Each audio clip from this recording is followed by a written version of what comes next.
Bloomberg Audio Studios. Podcasts, radio, news.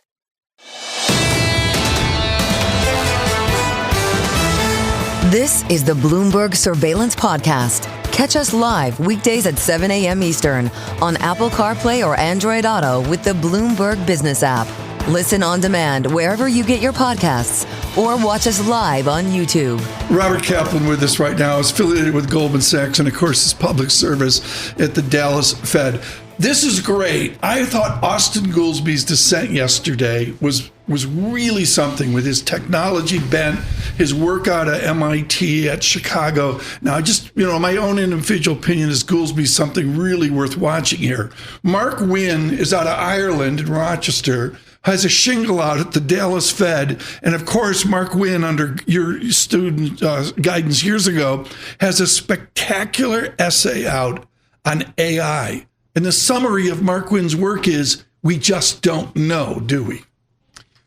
Well, I think we're in the early stages of AI adoption. Most of the talk about AI right now is about the infrastructure build, but that's different than the downstream adoption. We're in the first or second inning. I think my own view, and I think the view of my firm, is when we talk 5 years from now, we'll see a 0.5 percentage point gain in productivity growth for GDP. And it will help business. But which use cases work and which don't, we're going to spend the next 3 years trying to figure that out. Net, is it positive for the economy, and how material? Because a lot of folks are hanging their hat on AI as really being a productivity enhancer to really impact the economy. If you got a 0.5 percentage point jump in productivity growth, that's a huge deal. Yep. So we have sluggish workforce growth in the United States. We don't have much immigration at the moment. A bulk of our GDP growth's got to come from productivity growth. Yep. So AI is very important to the world and to the U.S. And yeah, 0.5 percentage point would be a big deal. What did you take away yesterday from the Fed meeting here? Pretty straightforward. I think that in the room there was a lot more disagreement than it may have looked like. Only a couple of dissents. But we're at or near neutral. I think Jay Powell even said that.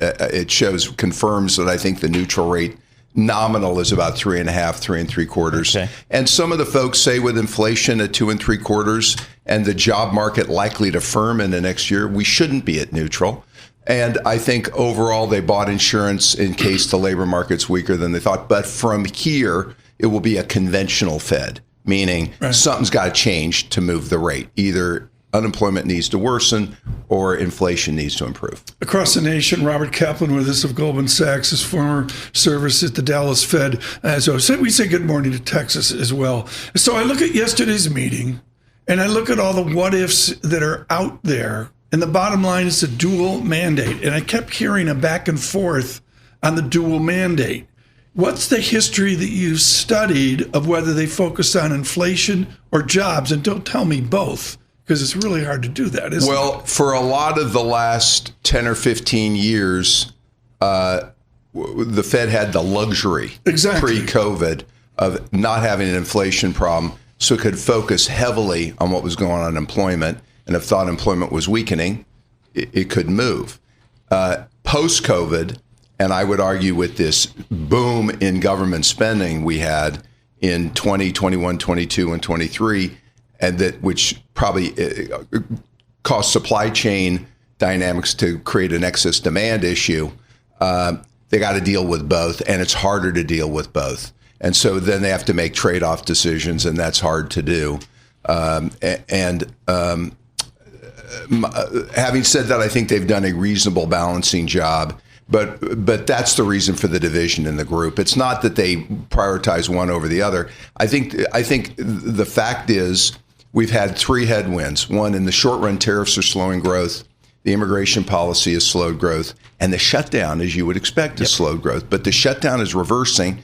And going into 26, we're going to have tax incentives.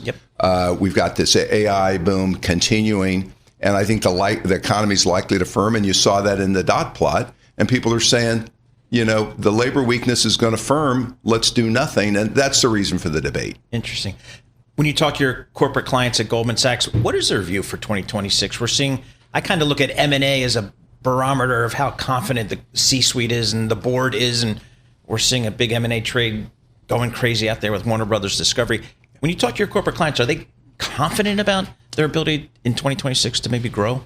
I think most companies believe, as we do, that 26 you'll see firming GDP growth because of tax incentives and other reasons. However, I've never seen a period in my business career where there wasn't a bigger concern about the need for size and scale to afford the technology investment. And that's driving a lot of merger activity. We've covered this a number of times this week as well. So then do we head towards a monopsonistic America? Do we have a capitalism that is essentially a big roll-up to get to CapEx scale? I think you're going to have lots of still small emerging businesses powered by AI that can grow and will be very attractive, and they'll get to a point where they kind of stabilize. You'll have lots of very big, huge scale companies that are dominant, and you're going to have a lot in between. And I guess the way I'd say it, in between has gotten a lot bigger in the last. Companies that used to think they were big and dominant and still are less dominant. I looked at Procter & Gamble carefully, so I don't want you to comment on individual security. But what does old industry do in their in-betweenness? Build size and scale and make more investment in efficiency, productivity, technology. And so all that costs money, and in the short run reduces margins. And that's why you also see a lot of belt tightening right now to offset some of the margin impact. One of the newer developments, capital markets-wise, over the last 15 years has been private credit. What's your view there? I mean, we tend to view it as a private credit. I'd say has been a good addition. Mm-hmm. It's been a good addition to bank lending. The only comment I would make, on the other hand, is investment grade. Credit spreads are very tight, but it's investment grade. I think the watch out is the less than investment grade side of private credit. We haven't had a credit cycle in many years. We're not going to have one, I don't think, in 26. We'll have one eventually. And so there's a lot of money flowing in to less than investment grade private credit. I'd be careful about that. Yep. Robert Kaplan, thank you so much. Greatly appreciated. Of course, the former president of the Dallas Fed and with Goldman Sachs. Now, and of course, an affiliation with Harvard over the years. Stay with us. More from Bloomberg Surveillance coming up after this.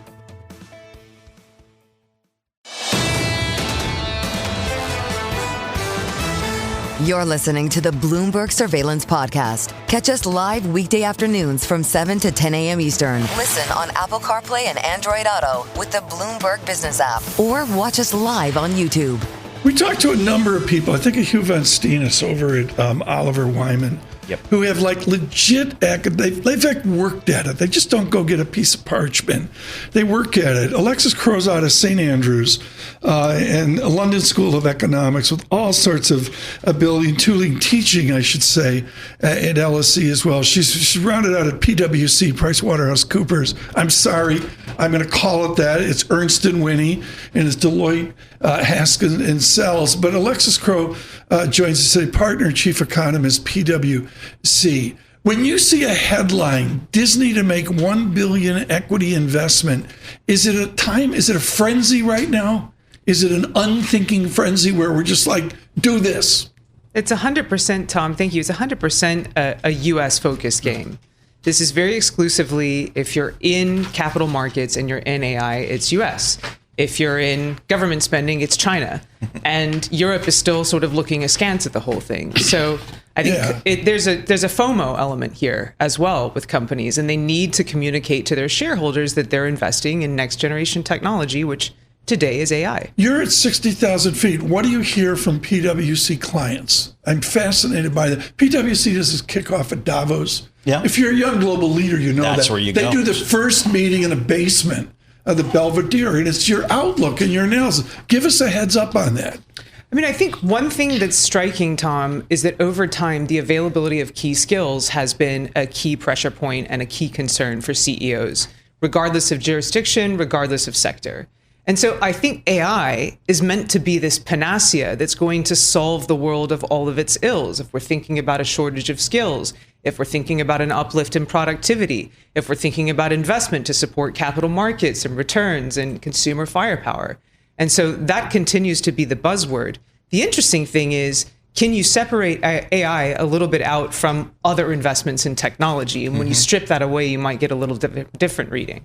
So one of the questions I have when the folks come in here and they throw about these monster numbers, how much is really incremental spending versus just shifting spending from IT? And I'm not sure I'm getting a great answer there. One of the things we also talk about from economics perspective is a K-shaped economy. You guys have a little bit different view on it, talking about a Pac-Man economy. Talk to us about that. That's right, Paul. Exclusively in the United States, we have a situation where the K, the top part of the K, continues to appreciate, right? The top parts of the income distribution, spending, income, wealth, purchasing power, all appreciating significantly.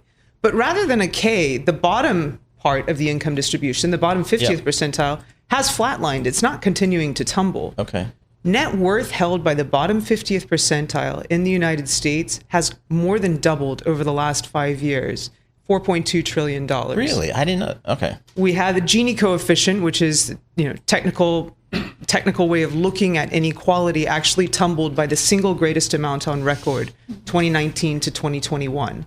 So we had, of course, a tight labor market, creative destruction in the labor market, and all of this contributed to real incomes appreciating by 20%. Was that all the stimulus coming in from the pandemic? Stimulus, tight labor market, wages appreciated significantly. We had job creation in new sectors such as logistics, right, and immediate delivery.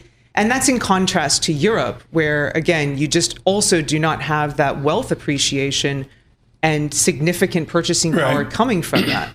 Gini coefficient, folks, is really, really important. It's a good way to get a quality C on an exam at St. Andrews years ago. The gloom out there is the model you studied in the United Kingdom of Victorian England, where it's the rich, the aristocracy, and that, almost pre-Gilded Age.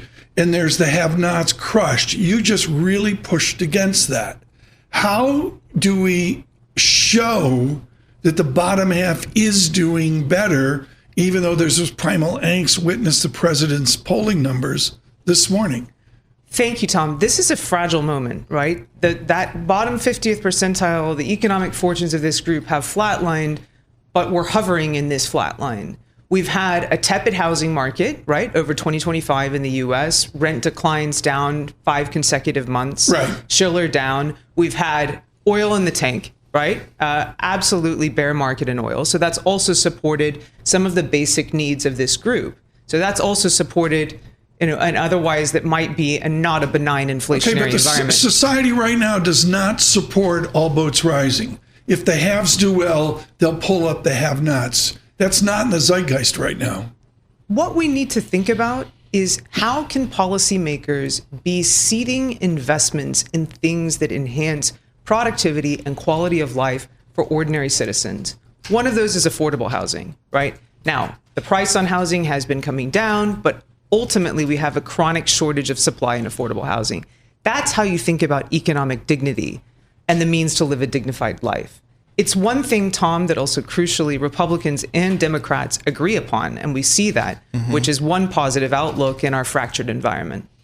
So 2026, what's just kind of your economic outlook here? The Fed probably feels okay about the economy here. We might get 1 or 2 rate cuts. What's your view? Yeah, interesting. Summary of economic projections came out yesterday, slightly rosier on GDP growth. I think that everyone is focused, to the start of our conversation, everyone is focused on a productivity uplift that will come from AI. My verdict is it will take longer to play out. But I think consumption in the U.S. is still supporting growth, and that's 70% of our GDP. Can I go British and not talk the tots? Losing son?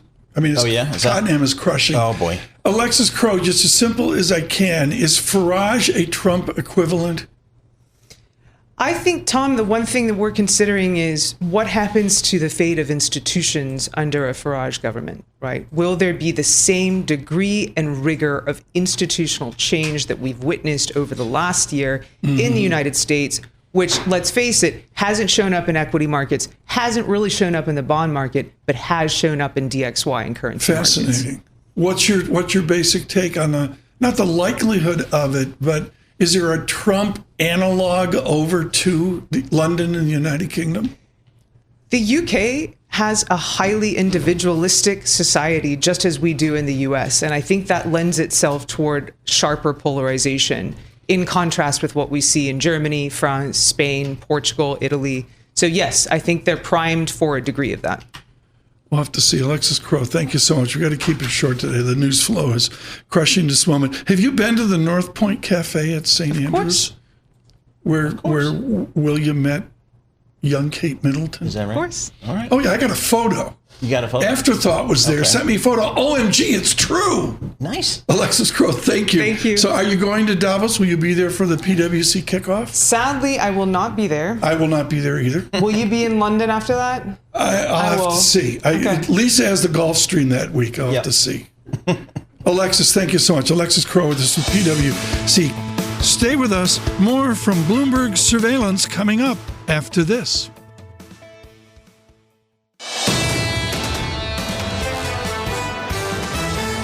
This is the Bloomberg Surveillance Podcast. Listen live each weekday starting at 7 a.m. Eastern on Apple CarPlay and Android Auto with the Bloomberg Business app. You can also listen live on Amazon Alexa from our flagship New York station. Just say, Alexa, play Bloomberg 1130.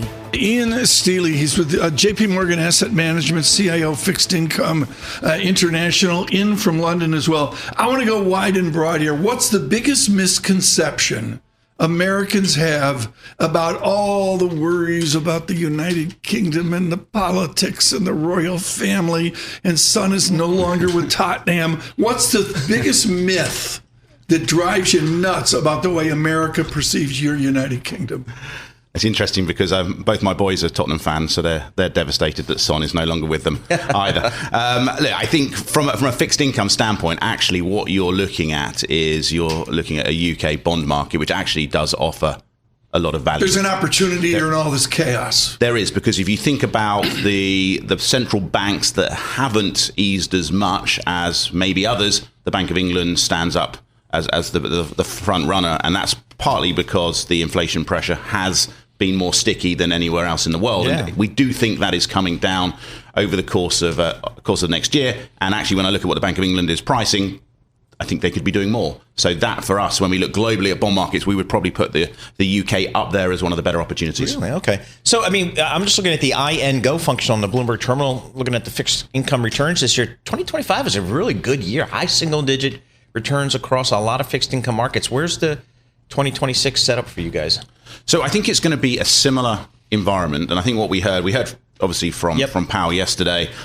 They've still got that easing bias in. I think one of the kind of really interesting comments that he's kind of almost slammed the door shut. No one was really predicting hikes as the next move. That said, obviously yields have come down a long way. So it's really, in my mind, more of a carry environment, but that's still reasonably attractive carry. Yeah. And then you get the opportunity that if things do go wrong, the diversification of bonds, I think, is back, which means there's a lot of capital gains if this labour market continues to deteriorate further and faster than the market expects, and probably we expect. But I think that's the two things that I always think of it as the bond dream team: income, diversification. Both of them, I think, are in play for next year. How much credit risk do you want to take in 2026 here? Because I'm looking at again some of the returns in 2025, leverage loans, U.S. high yield, some really good returns there. How about credit risk in 26? It's a really good point, because spreads are tight. Yep. But corporate fundamentals, in our minds and from our analyst view, look really healthy. And if you think what's been happening just over the last few months, obviously sort of the tariff fears have kind of faded into the background a bit. Let's see what happens there. Inflation hasn't been as elevated over here as was expected. We've had the Fed cut rates 3 times now. One Big Beautiful Bill Act. We should be getting some fiscal support in the first half of next year. All of that combines that actually corporates, from a good starting point, should be beneficiaries of that. So although, again, spreads are tight, doesn't feel like we're going to go much tighter, but you're getting that incremental carry, and it's that compounding interest, the beauty of fixed income. If you don't take it and spreads don't go anywhere, you're missing out. A briefing from Iain Stealey of JPMorgan this morning to get us started. Dan Scully on deck with Morgan Stanley. Okay, so if spreads are tight, it's comparing a like bond with a different like bond versus full faith and credit treasury.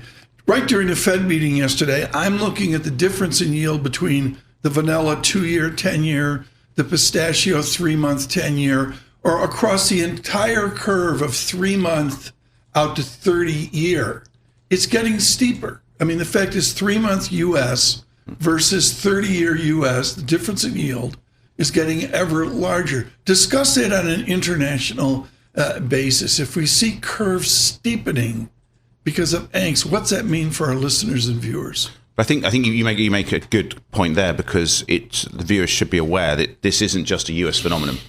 Curves are steepening around Japan outrageously. Japan outrageously, but even if you look at the UK, if you look at Germany and the Eurozone, curves are steepening, and that's partly because we're getting closer to the end of the easing cycle. Again, let's see what happens with the data on that. But also, there's a huge amount of government debt being issued globally. And again, yes, you spend a lot of time talking about the deficit that you have over here in the US, but actually fiscal support is coming globally. So there's going to be a lot of bond issuance out of governments. And ultimately, what you're seeing is that because of quantitative tightening, the sort of indiscriminate buyer, central banks, they've faded. So it's now with the private sector and their price setters, and they're demanding a little bit more yield. So we're seeing term premiums move higher. And actually, to be honest, for us as fixed income investors, it's good, because what we hated a year and 18 months ago was inverted yield curves, cash rates being higher than bond yields meant actually, why would you step out of cash? Now you get steep curves, you get very attractive roll and carry. Actually, it's a really good time, I think, to be looking at investing into the fixed income markets. For some of our listeners and viewers that may be interested in Europe, where are the values there in Europe, broadly defined? So I think actually what you're seeing is some of the peripheral countries, which obviously people didn't want to go anywhere near a decade or so ago, they are really improving. We're seeing upgrades from the rating agencies for places like Italy. Nice. Again, the spreads, the difference between an Italian bond and a Spanish bond versus Germany, which is how we think about it in Europe, those have come in. But again, it's a similar story to the credit situation, that although the spreads do look tight, right, you're getting extra yield. And if those spreads don't widen, you want to be taking that extra yield. Yeah. I mean, it's like Mary Poppins. They're at 25 Bunk. Yeah. They're Bunk Street. Sure. In the Wharf, you're going to build a new palace. Do you perceive it to be as big as the Park Avenue Palace? Or does that like sink into the river? Yeah, there's going to be some serious foundations there. It's pretty exciting. The place was dead for a while, great financial crisis and that, but between the Boysdale Cigar Bar, and I mean, it's a long way to Shake Shack from where you're located. Can you walk from where you are to Shake Shack, or do you have to take the JPMorgan helicopter? I can walk to the nearest Shake Shack. Okay, very good. I tell you, when I first went out to Canary Wharf 25 years ago, when Solomon's City was out there, no one was there. Nobody. Now it is a world unto itself. Do people prefer to be on the wharf, discreet, or do they want to be in the city near Queen Victoria Street in Bloomberg? I think it depends what you're doing. For us as an asset management, we're in the city and we like it there. Okay. The city. It's still the city. But it is. The DLR makes it so much better. But it's really cool. This building program and Mr. Diamond is really something. Everybody's going to follow him. Sure, absolutely. Where's Mr. Griffin? Where's the Citadel Palace? Exactly. Miami Beach. Oh, look, there's Watches of Switzerland. They get a little business this year. Yeah, they do. Ian, wonderful to see you. Bring Bob Michael next time. Iain Stealey with us here with JPMorgan Asset Management in from London. Stay with us. More from Bloomberg Surveillance coming up after this.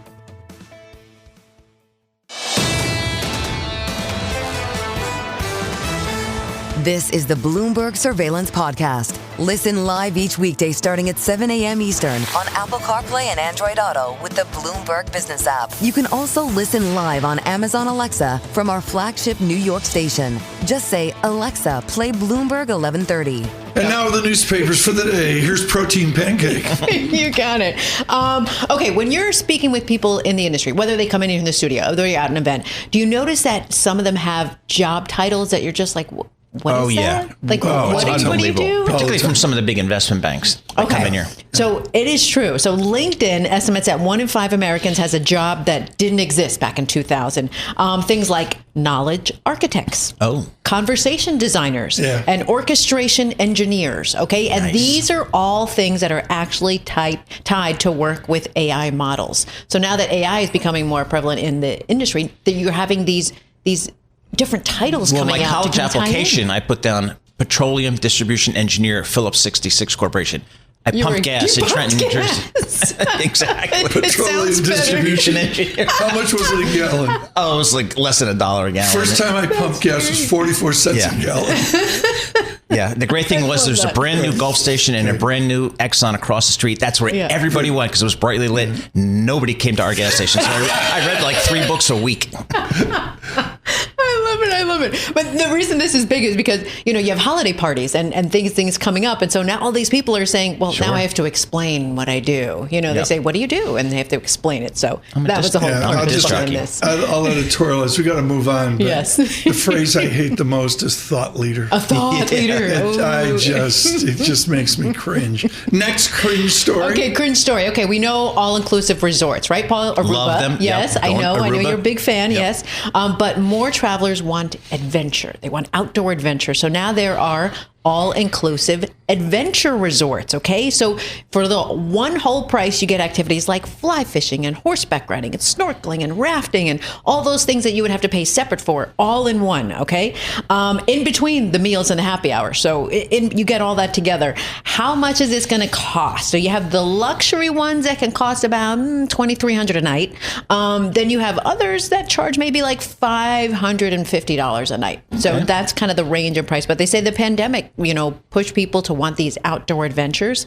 So now people want it. And so the resort industry has answered their requests. Help me here then, if we're on this. Maybe it's an adventure I'm doing.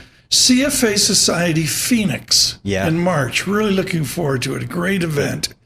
At the Omni Scottsdale Montelucia. Sure. Ooh. Is that like outdoor activities? Oh, yeah. There's no snakes, right? No, there's plenty of snakes. Plenty of snakes. Hiking, horseback riding. Horseback riding. Yes. There you go, Tom. All that good stuff for you. You should totally go all in. I bow tie in hand. There you go. All right. This last one, real quick, it came out yesterday, but it was after our show, so we didn't get to chat about it. Yeah. The fierce competition for pay TV customers, YouTube subscribers, they have more options now. So what YouTube is doing, they're doing a little bit more customization. So they have lower price channel bundles. Okay. It's starting early next year. Yeah. They're sliced. They have so much content at YouTube that sometimes it's hard to find. And, so you're doing what everybody else does. You just segment the market. But is it a battle for churn? Because I know I hate spending that big monthly fee.